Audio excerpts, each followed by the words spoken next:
السلام عليكم ورحمة الله وبركاته. درس نورانی قاعدہ صفحہ نمبر 7، درس تختی نمبر 3، حروف مقطعات. پدی دریم نمبر تختی کے پاسا یا څو هدایات لیکل شوي دي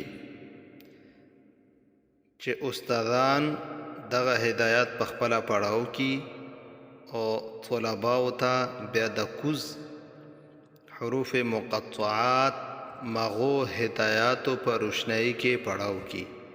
انشاءالله العزیز د بچو مستقبل او دغه نورانی قاعده به د قرآن کریم په نظره ازده کونو کې ډیره مددګاره او فایدهمنه ثابته شي. تختی نمبر 3، حروف مقطعات. مقطعات ویل شي بیله بیله ته، حروف په لیکلي سره وي خو ویله به بیله بیله شي. قطع ویل شي بیله بیله شي ده، لکه ګنی وي ګنی نه دی، هغه خلک کټ کټ کې بندونه کې دي ته قطع مقطعات ویل شي، جمع دی. دې دپاره کوم هدایات دي؟ هغه هدایت نمبر 1 نورانی قاعدوں ته ګورئ. حروف مقطعات वही के ज़रिए नाजिल हुई हैं. इनके सही पढ़ने का तरीक़ा मुअल्लिम अव्वल मोहम्मद सल्लल्लाहु अलैहि वसल्लम ने बताया है. हरूफ मुक़त्तआत प आमदी तरीक़े सरा नाजिल शवी दे आसमान ना और दी वेलो तरीक़ा चंगी वेलशी अवाल नावाल हुजूर सल्लल्लाहु अलैहि वसल्लम सहाबा किराम मुतखैली او بل دغه حروف مقطعات ته لوح قرآنی هم ویلی شي. دا د ډیر برکت ولا شی دی. د سړی تلاوت کې یا لیکل وي، کور کې کمرې کې دروازې باندې لګېدلې وي، دا د برکت ذریعه دی. دې دپاره کوم هدایات دي؟ دویم ته ګوره. هدایت نمبر 2، حروف مقطعات کو قواعد تجوید کے مطابق بچوں کو پڑھنا سکھائیں، مدوں اور غنوں کا لحاظ رکھیں. حروف مقطعات د تجوید مطابق په بچو ته وایو چې کوم غنې مدونه دي د هغو لحاظ به پکې ساتو. ہدایت نمبر 3، حروف مقطعات کو دوسری تختی کے مراقبات کی طرح ہلے ہلے دا پڑھنا سکھائیں. حروف مقطعات لکه دویم تختی کې مراقباتو چې بیله بیله ویلی شو نو دا بم اقشان بیله بیله ویلی شي. ٹھیک شولا. البته حروف مقطعاتو کې مونږه غنا مدونه نه کولو، ځکه چې مو بیله بیله ادا کولو نو دا به هم اقشان ادا کو. نوٹ: حامیم عین سین قاف میں عین سین کے نون میں اخفاء حقیقی کا غنہ سکھائیں. غنہ کی مقدار 1 الف کے برابر ہے. دغه حامیم عین سین قاف دا عین او سین په آخر کې چې کومه اخفاء حقیقي دی نو هغه به طالبانو باندې زده کړي، لکه عین سین دغه اخفاء به زده کړو طالبانو باندې. تنبیه: غنہ مد فرعی کے برابر نہ کرے. اکثر لوگ اس میں غلطی کرتے ہیں. دا غنہ دا مد فرعی برابر به نه کوو. اکثر خلدی کې غلطی کوي، لکه څنګه دلته مثال ورکوم چې پوه شئ. لکه عین سین سین، حالانکه سین کې خو مد دی که نه، مد دی، مد لین لازم دی.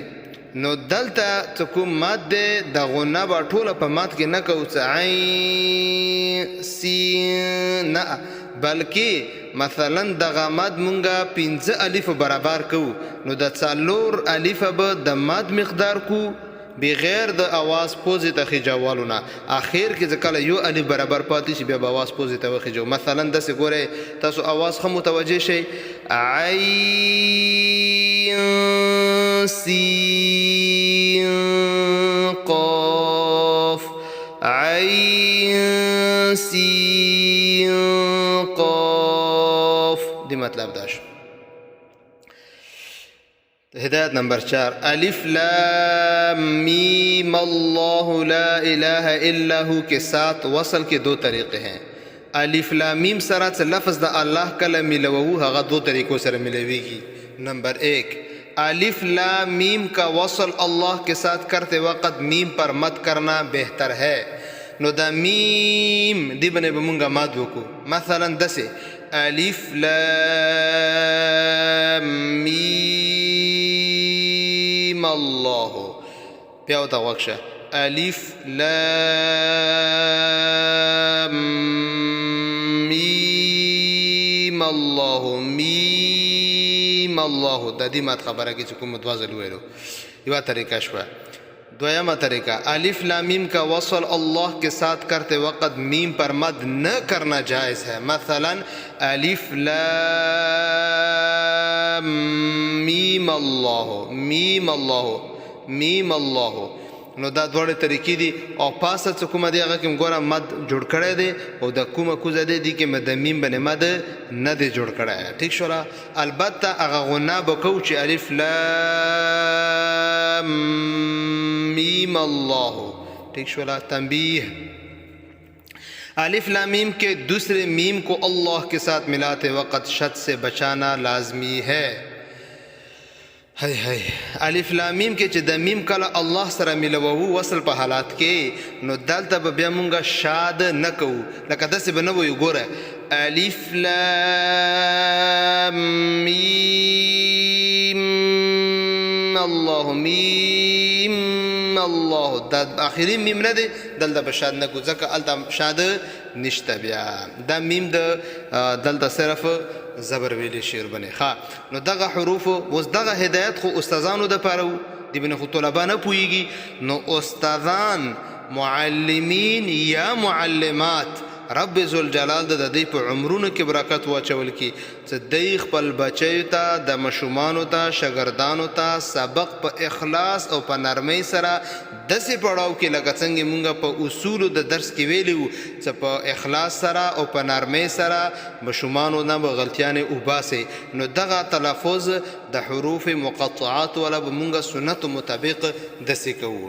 او وړو مشمانو لپاره په دې غټو حروفو لاندې ما هغه کوم د دې आवाज د هغه حروف هم ورکړي دي. دا مشمانو د برخه غټ ونه फायदा ونخلي. الف لام میم الف لام میم صاد الف لام را الف لام میم را. دلته چې زه کوم مدونه قومه دغه مدونه هغه ملګری پې پوهیږي چې کوم ملګري حروف مقطعاتو کې د 5 نمبر او د 2 نمبر والا حروف یاد کړي وي. کاف ها یا عین صاد طه طاسیم میم طاسین یاسین صاد صاد حمیم. دی خبره خیال وساتو چې د میم ډیر راغلی دی دلته خو د میم ادا کوونو په ټیم کې څه आवाज مونږه پوزې ته بونه زده سه حمیم دنا بلکې आवाज کوله حمیم. الله رب العزت دغه حروف مونږ ته زبانی دوانو هم توفیق راکړي او صحیح یلو توفیق هم راکړي. حمیم عین سین قاف. دغه حرف بیا ویما ګوره وته حمیم عین سین سین قاف قاف نون. په هدایاتو کې مونږ لیکلی وو چې کوم حروف مرکباتو دویم نمبر تختې کې دغه مو لیکلی وو چې کوم حروفو مدن والا 3-4 جمع شي نو مشومان که هغه کې سا علی خیر دی غټ خلک کوشش وکړي چې په یوې سا کې دا وایي. الله رب العزت ته د دې حروفو څومره برکات دي د ټولو ویونکو او زده کوونکو حساب کې وکړي. السلام ورحمة الله وبرکاته.